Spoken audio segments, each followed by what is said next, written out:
So, Brown, okay? Sure. These are arrows. Here's the legislative branch, that's Article 1. And did I mention enumerated powers? No.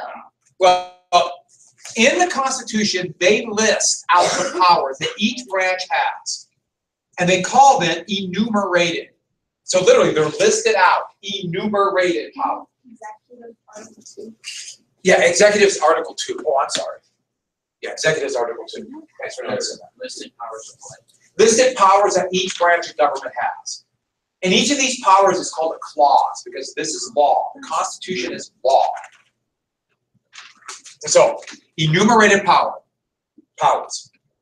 I'm not going to give you all of them, but they actually don't have that many. They wanted certain things that we know the federal government is supposed to do, but then they wanted to give it flexibility because who knows what's coming down the road. The Industrial Revolution was beginning in Britain, but they never dreamed of the changes that's going to do. Basically create a whole new world. And the Constitution was flexible enough, and we'll get to the reasons why, to adapt to these changes. So a couple of powers, and also remember, these are powers that were problematic during the Confederation Congress and also because of Britain. So related, it wasn't just that we decided this. Okay, Confederation Congress couldn't tax, we can tax. They can print or coin money. They can borrow. So issue bonds. That's a big deal. They can do all those things. Congress passes the law, but then who carries them out? President. The president. So any power the Congress has increases the power of the executive because they carry it out. And then, I know I'm making it low, so can you see it okay? How do we go up here? All right, I'll go. Congress also declares war. The idea was so the executive could not take us into wars without it being approved by legislators. When's the last time the United States has declared war? World War II. Congress has basically given up that power and let the president go. I thought the president had only 90 days. You're talking about the War Powers Act, and that's where Congress gave the president powers, arguably unconstitutionally in 1973. That's a law. So that's why World War II is allowed. Yeah. And there are other things. We'll get to what happened, partially because of threat of nuclear war, and we're not quite there, but the idea was, so president just can't take, or the executive cannot take people into war, because war, to their point of view, is directly equals tyranny. And I would imagine they'd be quite shocked today. Quite shocked. Also, they regulate interstate commerce.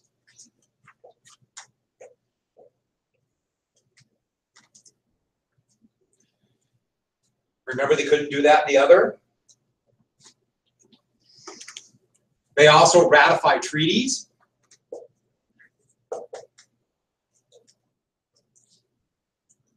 They create the military. Congress creates it, pays for it. Also, I mean, there's spending bills starting Congress. So every single money, every single penny that Congress or that government spends has to be appropriated from Congress. So it's called appropriation. All appropriation bills, every penny has to be appropriated by Congress.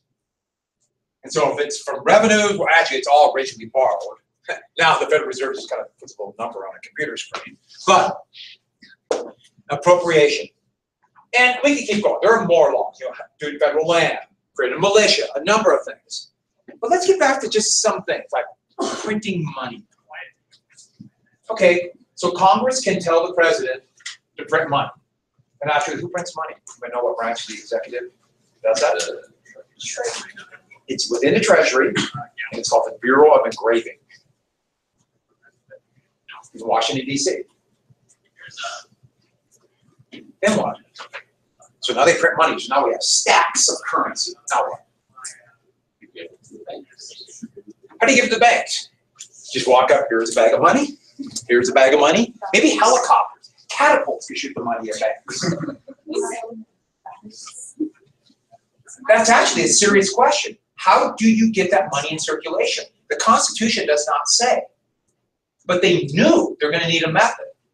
And so that is why they give the Constitution flexibility.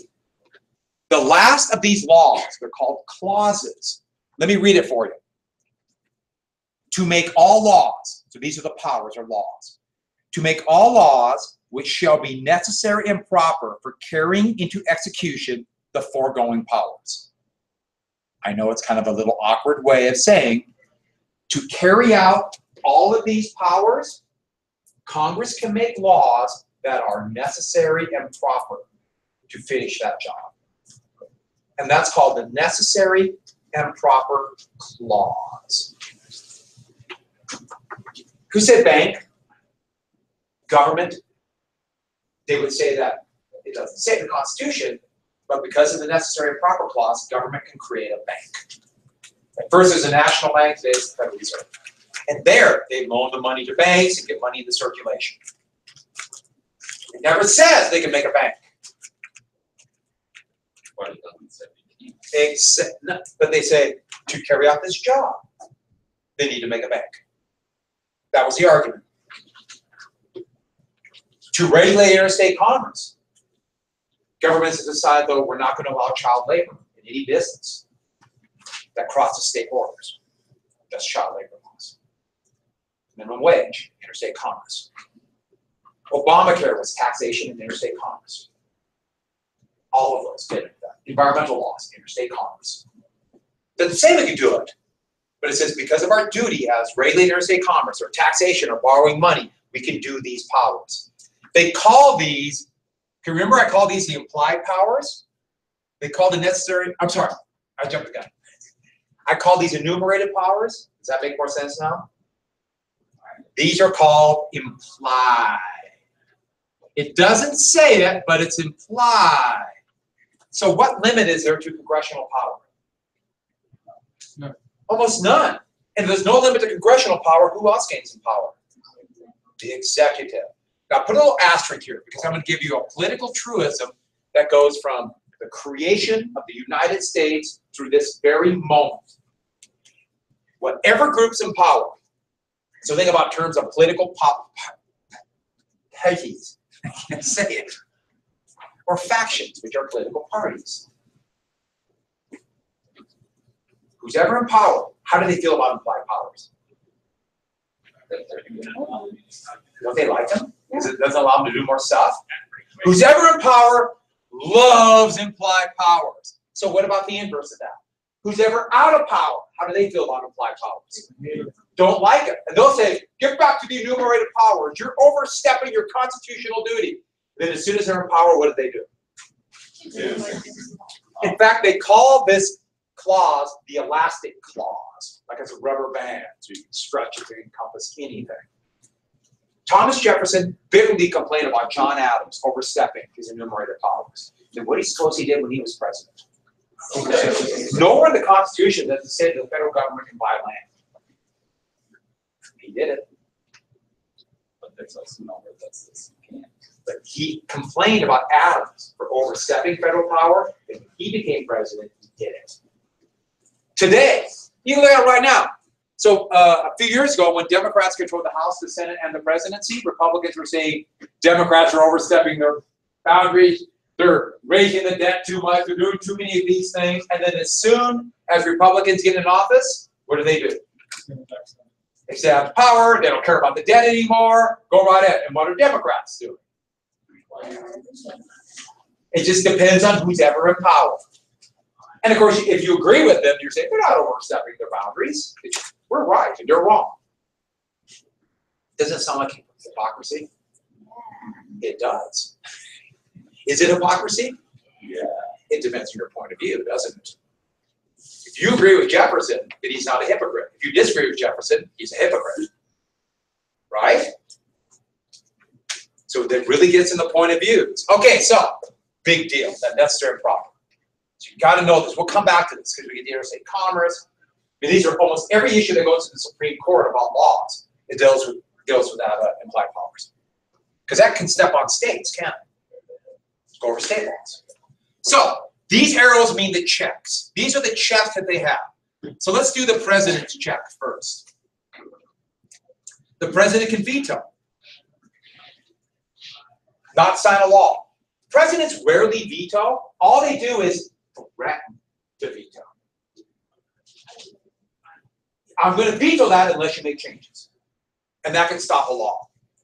Originally, Madison thought, okay, the veto will check the constitutionality of laws.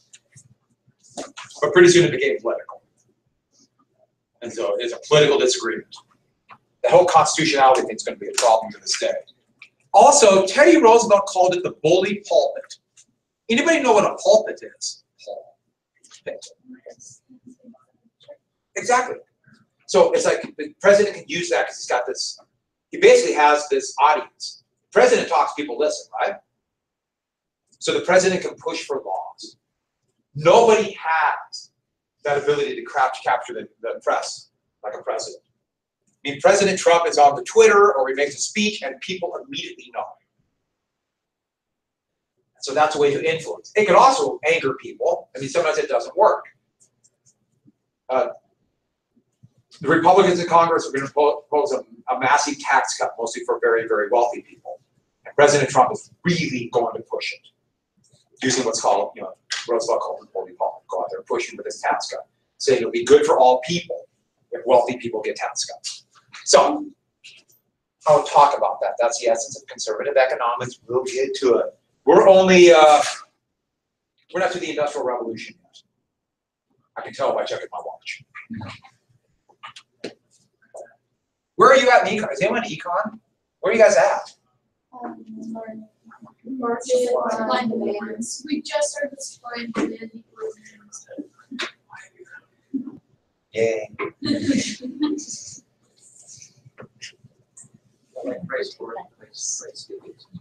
Okay, yeah. So the basics. Yeah, That's we're good. like chapter 4. This is like the first grade chapter. Yeah. I have like 30 credits in econ. I like econ. Now I forgot what I was going to say. Leave on a high note. All right, so they can override a veto. Why am I writing it like this? Override a veto, but it's really hard to do. It requires 2/3 of Congress. You think about, that's why the president can just say, hey, I'm going to veto this. And Congress, oh, we can't override. 2/3 is incredibly hard to get. And what else can they do? They also confirm appointments.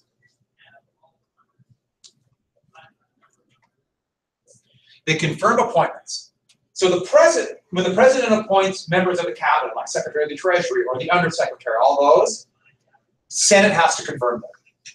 So that's a little bit of a check. So rarely does it happen, but occasionally the Senate will say, we'll not give him enough down vote. That almost happened to President Trump for his Secretary of Education, for example. Happened for a number of his appointments. But for the Secretary of Education, it was a 50-50 vote for Betsy DeVos. But there's a tie. Who breaks ties? The Vice President. So she's the Secretary of Education. But it rarely happens. For example, Secretary of the Department of Interior, Ryan Zinke from Montana. He got, I think, like 75 votes. So it's pretty, not unanimous, but he won pretty easily. Also, they can impeach. But impeachment is really hard to do, and it's only for crimes. It says high crimes and misdemeanors. So it's one of those gray areas that's really hard to do. And impeachment, all that means impeachment is that the House votes to impeach, and then they go to trial in the Senate. And that means 2/3 of the Senate have to find them guilty to remove them from office. So that's almost impossible to do. It's really hard to impeach, and it's almost impossible to try in the Senate. There's only been 2 impeachments of presidents in American history, and both were acquitted, so to speak, in the Senate. Who's been impeached? Nixon resigned. He never was impeached. Clinton. Bill Clinton was impeached, but found innocent in the Senate. Right after the Civil War, Abraham Lincoln's Vice President Andrew Johnson was impeached. And both of those were for political reasons. Not actually for the crime thing was either outside of the presidency or under constitutional law. So it's really hard to impeach. Judges can be impeached too. And that gives you one of the problems we have with our system. They have terms. So how long is a House term again? House of Representatives, how many years? 2 years. How many years for Senate? 6. President? So let's say a senator or a president is totally incompetent, doing a horrible job, doesn't show up, anything, any way you want to pick at it. Completely crazy. How do you get rid of them? Yeah. So you have to wait 4 years for the next election, or 6 years, or 2 years, or whatever it might be. And that's a real problem, isn't it? I mean, it doesn't mean, it gives you some advantages, because it also gives them time to improve, but in a parliamentary system that most countries have, like Britain, for example, if the government loses favor, the prime minister is a disaster, government loses confidence, they call a new election, like boom, 6 weeks from now, new election. And it's changed. Or maybe the people voted in the same people, but you have that ability. So that's one of the problems with having a term limit. So let's get to the last thing here, judicial. That's Article 3. Almost nothing is written about the judicial. It's actually shocking how little. What we have is this in the judicial. They have federal cases, so against federal law, and appeals. And appeals are usually involving like 2 states or within a state. It goes beyond the Supreme Court. State Supreme Court. The Supreme Court, there's almost nothing written down about the US Supreme Court and the Constitution. It's actually kind of startling when you look at Article 1's fairly long, Article 2 shorter, but a lot there. And Article 3, it's just a few paragraphs and that's it. So they kind of have to invent themselves. So the legislature creates the courts. They literally create the federal court system, the appellate court system, and how many members are on the Supreme Court. They create that. How many members are on the Supreme Court? 9. Yeah. They actually tinker around with other numbers, and if Congress can decide we want 150 tomorrow, they can do that. I doubt it. The court chambers aren't that big, but they could. Also, they confirm judges. So judges have got to get by the Senate. And I should add, this is, well, let me get to a point, but I'll come back to this. And they can impeach, but that almost never happens. Same deal. This was really unclear, but the Supreme Court literally gave themselves a power. They did it in a court case called Marbury versus Madison, and we'll get to it. It's one of the most important cases in American history. And it's called Judicial Review. And in judicial review, that checks the constitutionality of laws. I don't know why I made this thing.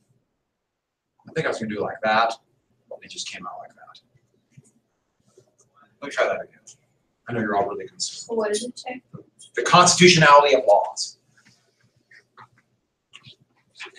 Now, you see in the book, in fact, our textbook does say this.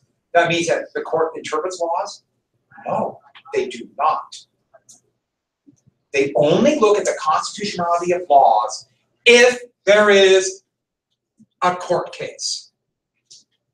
If there's not a case, something winding its way up the court system to the Supreme Court, they do not check the constitutionality of laws. It's not like a law is written and they go, no. So there are laws on the book right now that are blatantly unconstitutional. But for whatever reason, didn't get a court case.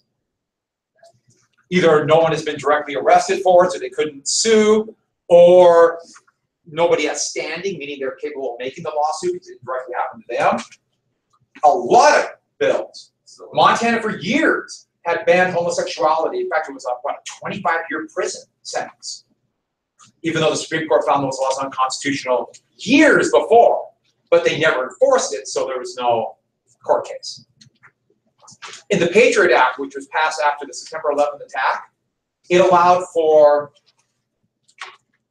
secret warrants to be given without evidence to look into suspected terrorist homes in what's called a sneak and peek.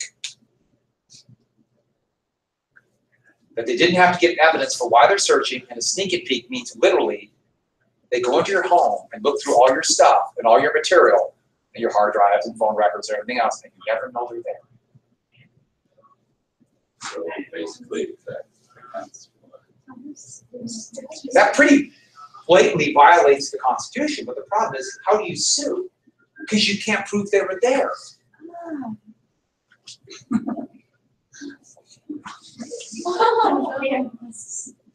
Huh? well, if they're gonna do that, they're gonna have you under secret surveillance, and they know where you are. Yeah, when you're coming home, and they'll get the guys out. And so no one has standing, so no one can sue. That's so scary. I don't like that at all. It's the law. Like, That's sue against stupid. it. And if there's no court case, it can't be found unconstitutional. That's ridiculous. And so people think, it says interpret the law. You imagine like the justice is going, oh, that part's unconstitutional. No, that does not happen. And we'll go to other laws. Wait till we get the Espionage Act. Oh, yeah. World War I. We'll get to it. Hey, save it. It'll be fun. When we get to it. It'll be fun in March. Whoa. I know. Why am I laughing like that? I'm going to be here. All right. So, what are these? The court has judicial review of executive actions too. The court has a judicial review. And so if the president does something unconstitutional, the court can look at it. The best example when President Nixon tried to hide White House conversations that he recorded, a lot of presidents recorded their conversations, and it hid many crimes that we all lump together. It's called Watergate. We'll get to that. But Nixon tried to hide those tapes, and the Supreme Court said, no, you can't. You got to release those. Yeah. So with on judicial review on executive, did they have to have a court Yeah, case? the court case was U.S. versus Nixon, which is very weird because it's basically the Nixon administration suing Nixon. It was very weird. But, It was a weird time in 1974. We might have another one like that now. Yeah. but so they have to have a court case. So That's the the court case. executive could do something, and if there wasn't ever a case. Exactly. Oh yeah, sure. So if the president does things that are unconstitutional all the time. And it could be presidents you like and presidents you dislike. Abraham Lincoln did it a lot. Gotta win. And the executive appoints judges. So these are all presidential appointments. And think about the power that gives the president. Because how long is an appointment? A judicial appointment in the federal court system? Lifetime. So it's a lifetime appointment. And it's very difficult to impeach. And so if a president appoints somebody who's a relatively young person, they could be on the bench years after that president is out of office, years after the president has died. They could still have that person influencing cases and law. That president's fingerprints can be everywhere. And of the two political parties today, the Republicans really understand that the Democrats, for whatever reason, have never figured that out. And so President Trump hasn't had a lot of successes of what he wanted, but he has appointed a lot of judges, a lot more than the previous presidents have in this time. And they're almost all relatively young men. So Trump's presidency is going to go on for a long time. Forever. And the Republicans in the Senate would not even give a hearing to President Obama's appointee for the Supreme Court, which is pretty much a constitutional violation, but there's no court case. It's never been done before. And then as soon as Trump came in, the Senate changed the rules to immediately have his appointment. He's in his mid-40s. So he'll be on the Supreme Court. You guys will be in middle age. So Brett is probably And he'll one still of be the- on the court. Kind of weird to think about, isn't it? That's weird. I guess technically I'm not even middle aged anymore. I'm beyond that. So that is the court. Wouldn't it be great if this was a quiz where I gave you like this little chart and you had to fill in a couple powers and things like that? Who thinks that'd be a great idea? You think, you want, actually, I was thinking about doing this on the test, but wouldn't that be easier having a quiz separately? If you want to understand, we'll do that. Would you make a big 2-day test? No. We're bringing little brothers like your kindergarten sleep on it. You know what? So, here's the thing about this. The whole idea of this government was to stifle radical action. It is difficult to pass anything in this. It's very difficult to pass. I mean, think about it. To pass a law, it's got to get through both the House and the Senate, then go to the President, and then potentially the court. It's very difficult to change. Now, that could be good. Stability means we know tomorrow we'll have a consistent government. But also, there's one very important reason, and Madison didn't lie about this. This will maintain the status quo. The elite today will be in charge tomorrow.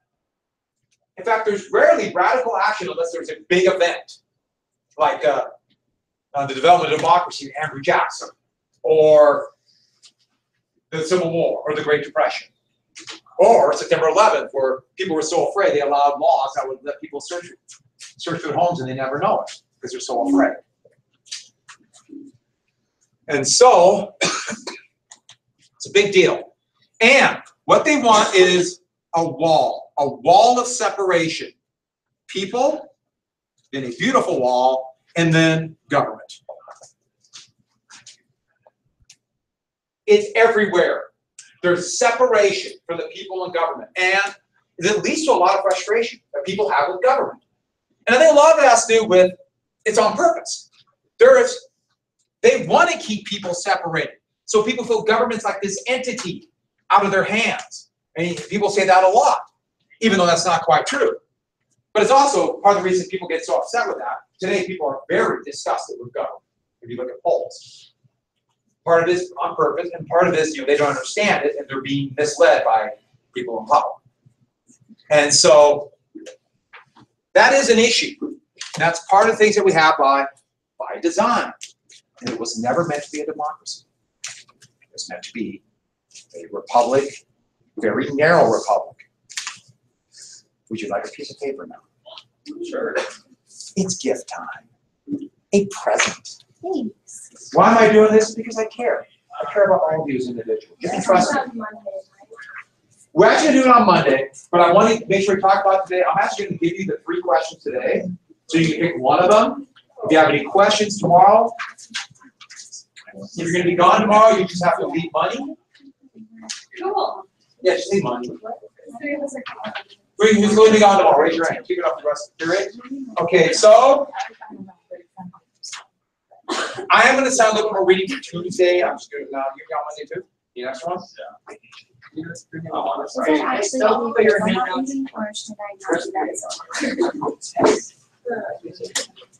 All right. You want to keep your blood balanced, right? Andrew or Stonewall Jackson would ride in a battle like this to keep the blood balanced.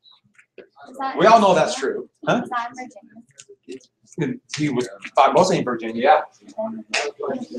All right, so now you're surrendering. All right, so yes, which question? When is limbo month? That's in December. When is limbo month? Of course it's December. We limbo. Oh yeah, you will limbo. For reals? We limbo in December. That's for reals. What's that? Tomorrow, I'm not going to give any additional work. I'm going to ask you questions about the essay questions I gave you. Which for Madison's Federalist in Virginia. All right, so let me quickly tell you about this. The number one thing about an essay is, tell how long you can do it. The number one thing about an essay is this: organize. I can't begin to tell you how many essays I get where people don't even read the question, and the first thing they do is they just start writing, correct? Who's done that? I bet everyone in here, including me, and then I gotta start writing. And then pretty soon it just becomes word salad, right? It's just words are throwing out there, and all you're thinking is, I'm nearly done. One more sentence.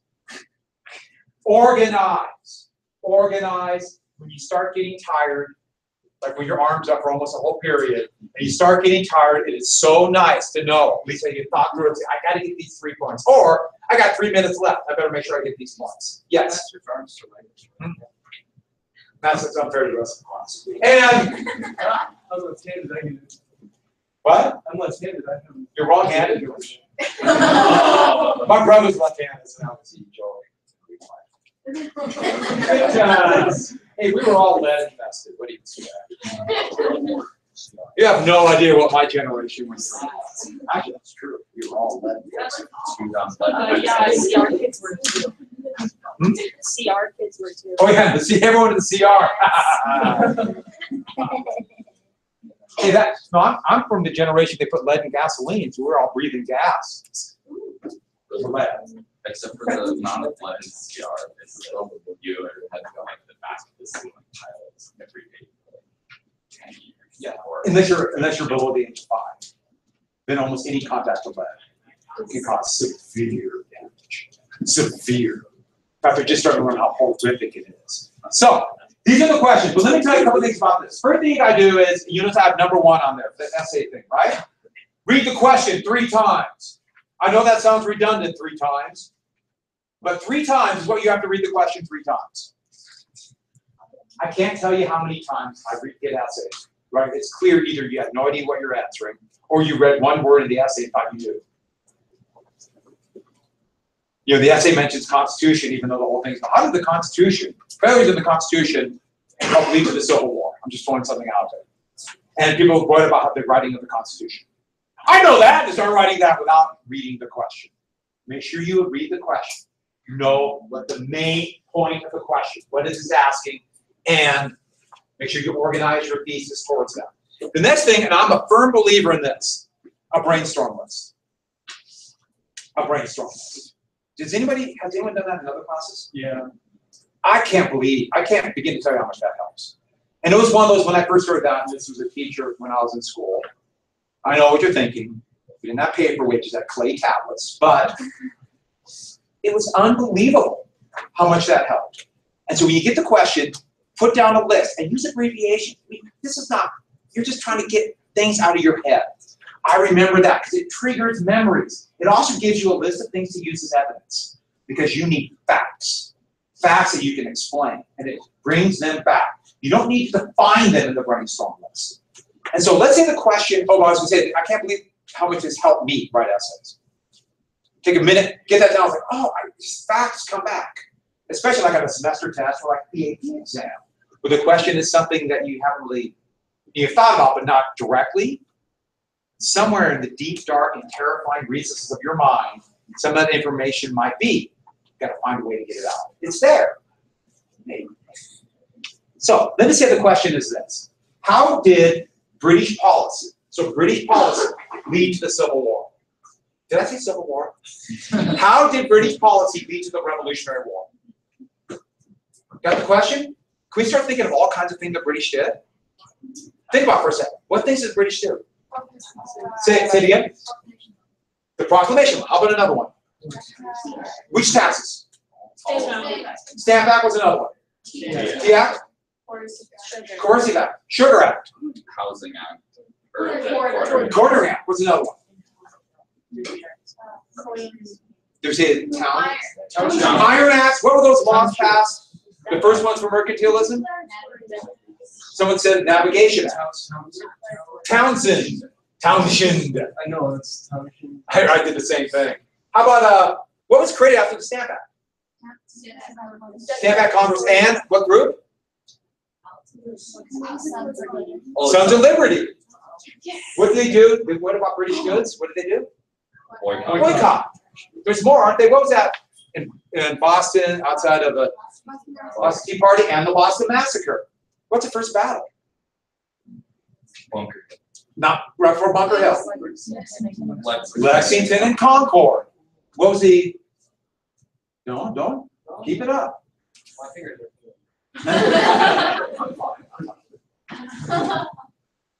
It'd be kind of funny if somebody walked in and like I'm purposely ignoring you two. I'm not going to answer you guys. But you notice how fast? Okay, I know it's easy when I'm asking questions, but think how quickly we came up with about 20 things. Now you have all kinds of information for the essay, don't you? And you can pick out a couple things and what you know the best and use that as evidence. It really works. And then the next thing you gotta do is write a thesis statement. Does everybody love thesis statements? No. Let me tell you 2 things about thesis statements. Number 1, thesis statements are really highly valued on UP exams. Yeah, a 1 out of 6 points. But like an essay, that's a lot. So we want to get thesis, but there's something else. Let's say I'm reading your essay, and I get an essay, and I get your thesis, and it's like just garbage. You know, it's like stuff happened, you know. Exclamation. What do I think about you? Wow. You have no idea what you're talking about. You're ill prepared, and your essay is going to be what? Yes. Well, let's say it's good thesis. What am I thinking? Oh, this should be a good thing. They know what they're talking about. They're organized. They're prepared. I know what's coming. I'm expecting a good essay. I feel good about reading it. In fact, here's a big thing. I might give you the benefit of the doubt. I'm a human. I look at it. I feel good. If I'm mad at you in the first paragraph, you gave me this? How am I going to grade you? Your thesis statement sells you as a writer. It really does. So let's give you a couple examples of thesis statements. I use letters to define thesis statements. I know you have this in other classes. I try to come up with something we use for timed essays. And the reason I do that is because, a few reasons. It's easier to grade that way. But if you got a few minutes to write a thesis, you can't mess around. You need a formula. These are timed essays. So the topic, the theme, historic area of the question, like that one, British policy, that I call X. So if you don't have that, I can just simply write down, where's the X? Saves time grading. I'm thinking that way. See, that's me being concise. Your position, that's a Y. What position you're taking in the essay. So, when the British begin to enforce the policy of mercantilism, that would lead to the American Revolution. That's my position. When they enforce mercantilistic policy, that's my position. And then, I call it the blueprint because I always have, but the blueprint is, that's the main points that prove your argument. And I just say A, B, and C. And those are your paragraphs. In a 5-paragraph essay, your first paragraph, your topic sentence will be about A.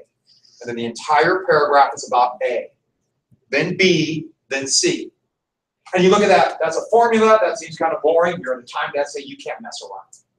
You need to organize and start writing.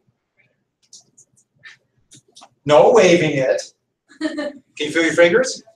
Yeah, they're just really cold. So, the main formula is X to the Y because of A, B, and C. In fact, here's my favorite formula. I love this one. You just plug in the words. By looking at X, which is the main part of the question, you can see Y, which is important because of A, B, and C. You just plug it in and you almost have a thesis. You don't need to be fancy. Get down what you need to write. Hey, if this was an essay where we had time to go through a rough draft and organize, but we don't have that time. We don't have that luxury. So let me give you a couple examples. Analyze the cost. Oh, this stuff is all on that sheet of paper I gave you. Analyze the causes of the American Civil War. You're all ready for that, correct? Yep. Okay, let me give you a few thesis statements. And these are, yeah, you know. Can you read them okay back there? Can we see it? So, example 1. You see why that's a bad thesis? What's my position? Yes. Yeah, stuff. I read that and said, well, this person's clueless. This one, not much better, right? We need some specifics here. Economic and social, that's not enough. Now this one, I get this thesis a lot. It's not horrible, but it's weak. Because there's no position. You see that? You have nothing that ties it all together, the position. You have the Civil War, and then you have a blueprint. But the last one, now some of you want copies of this. If you go to my webpage, and I have the AP US History, there's how to write a DPQ. I have a copy of this, and I have examples of blueprints and other thesis statements on there. So you can look at it. I have, and a lot of this stuff on there. Just a link. Simple but high quality thesis is, I think, that's a great thesis. So read it. You see the position? See the point, the position? It's nothing fancy. When you read this, you know, if I read that, I know exactly where you're going. But not only that, if you write that, you know where you're going. So you're not in that fourth paragraph, you're just like, yeah, man, let me tell you about the giraffe I saw in the zoo. I should someone write that one. I thought it was pretty clever. I almost want to get a good grade for being clever. What's the main point? Civil War. What's their position? Yeah, so difference in beliefs, right? And what my first paragraph, if I wrote this, my first paragraph would be about what? Yeah, so the topic sentence would say federal government. The second paragraph, third, that's a good thesis. Nothing fancy. And the last one, a thesis can be 2 sentences for me, and the AP exam. That's a little bit more detail in the blueprint. It's slightly better, but it's not that much better. But it's good thesis, both of them. Nothing fancy. And all those you could do. If you look about those and look at the questions, I gave you 3 pretty good questions. You choose one of those because you come up with a thesis. So let me show you really quick how outlines. And I always do it. This is something I started a long time ago. I stole from a student. She did it this way, and I thought it was brilliant. First, I did the brainstorm list on top. She started doing the brainstorm list here, and did the outline for the essay here. And it really worked well. And I thought, boy, what a great idea. And then I took credit for it. She got a perfect score on the ACT and SAT. So I figure we'll do it her way, right? And that's why, because of that. But let me show you. Here's a good essay question. Yeah. Perfect score. Just graduated from Stanford. I think graduate school. Yeah, go ahead. Huh? What is she doing? What is her name? Okay, so evaluate the following statement. Dogs are the best pet. So what I did then is, here's my BS list. See, you say BS. Hey. All right. The breeds, you know, different dog breeds, dog breath, moochers, reading, fur, slavery.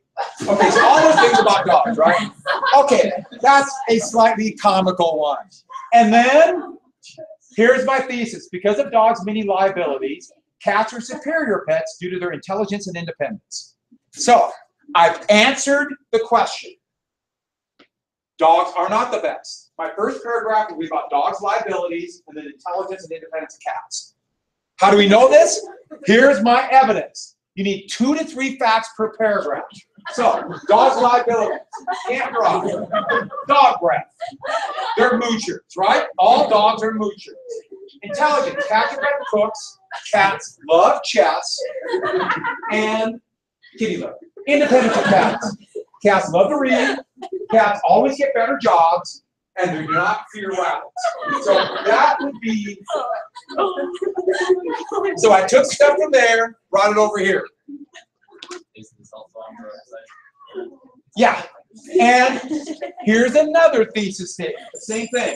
Due to many positive attributes, dogs make the best pet. Right, answer the question, because of intelligence, loyalty, and superior artistic skills. So, now look at the question. I'm going to tell you a couple more things tomorrow. Oh, man. But if you have any questions about the questions asked, you can have that. You can have a brainstorm, thesis, and outline when you come in on Monday.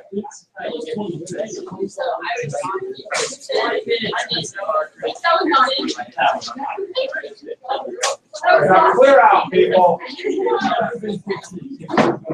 Oh, thank you.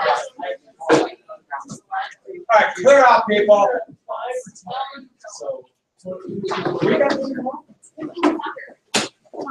Okay, I think it's talk about 3 minutes. Should be a beautiful day. All around. Okay. You know, it's kind of fun and all this like hurt.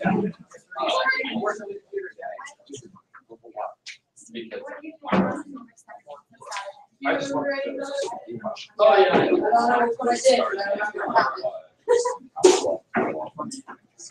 Oh, yeah. And by the way, it's a really bad idea. Okay, what's my idea? And let me tell you what, it's not like this. I love how people, oh, we got this great idea. No, it's just not like that. They tried that like twice. Yeah. And every time it's in the house. And you're like, I'm just letting you know. Nobody, it's what we call institutional memory. It's called what? Rolling stocks. Just remind me, they're gonna do music broadcast on the video. And they've done that like twice. And the problem is you can't hear the PA, so it's just kind of, there's no one. Or I can feel my arm. You don't need it. 12 minutes. Yeah, I couldn't believe, you guys did it a long time. I really was hoping somebody would have walked in and like I'm asking questions and I'm just ignoring you two. I made him keep one arm up the whole period. That's right. No, I said, they said, we're gonna be gone, let's talk. And I said, who's gonna be gone, let's talk, raise your hand. And of course, I said, keep it up. And then I just went to how long they could do it. All right, so get up to worship for platoon. We're gonna start right at the bell. I think we left off right here. Go ahead and sit down, I'll get you on. Platoon. It's time to stop. And don't forget, why do cats make better pets? Because you don't give them enough. Right there. Oh, I forgot tanks. That would have been perfect. Kitty litter. It's not a benefit. Did you try slavery up there? Yeah, slavery was on my brainstorm list for what? About dogs. Slavery. I didn't notice that. Tails, chest, kitty litter, pizza. Right? It actually was not a very. And thank you, Emma. I forgot to put down that cats can ride tanks. Why they're better than dogs. No, that's our. They are too because they can ride tanks. What are your cats' names? Yes. You have multiple cats? No. I'm assuming. Are you a crazy cat lady? How many cats do you have? Yes, one. What's your cat's name? You have a picture of your cat? Do you have a picture of your cat? No. You should bring one. Why are you going crazy over here? Because cats are the best. Mr. I bring you No. I don't understand why you're so opposed to this. Hmm? It's nutritional. Of course. Yeah. Quit stalling. You. What's his name? It's not it. She. Well, I don't know. I was gonna assume. What's her name?